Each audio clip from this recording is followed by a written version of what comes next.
Yeah, that's a train. Oh, it's underground. Yeah, it was probably just an engine.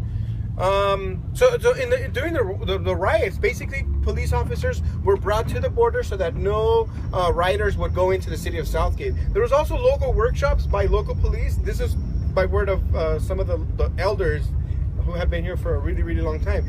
Police officers were actually giving workshops to local community members on how to kill a black person, obviously using more harsh terms. So they would say, you know, shoot them and drag them inside your property, and you legally be protected by any, you know, law against you. So this is the type of, you know, racial tension that existed here, but it was also mostly because of the white folks who didn't want those folks coming into the community, you know. And that was the same with Latinos. Latinos wouldn't, black and brown folks couldn't cross over to Southgate without being harassed by the local police and being harassed and saying like, what are you doing here? What business do you have here in Southgate? Well, where are you going? You know.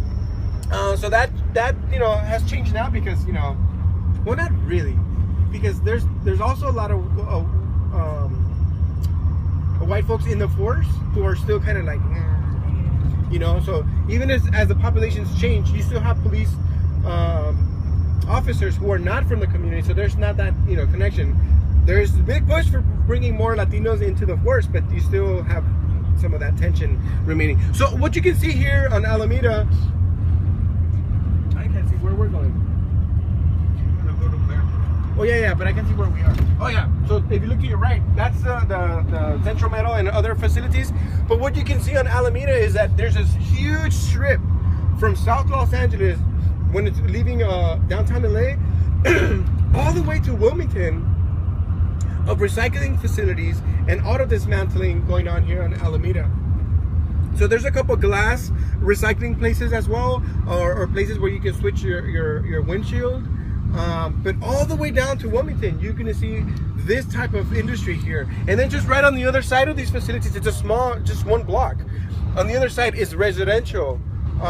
So on that side, to your left, is unincorporated Los Angeles, or Florence, Firestone, Graham. And then to your right, you have unincorporated Walnut Park, and then you have Huntington Park.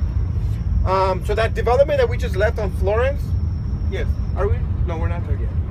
Yeah, so this is where the glass recycling facility was on the other side of this wall here. And then as soon as it ends here, this is the residential area. So you have a lot of residential pockets in between a lot of high industrial zones, or high industrial or small zones for industry or auto body shops, in between a lot of residential. But that's one of the things that creates this cumulative effect, is that you have numerous sources of pollution. You have freeway type of pollution, and then you have stationary facilities that are probably not being watched by the different regulatory agencies.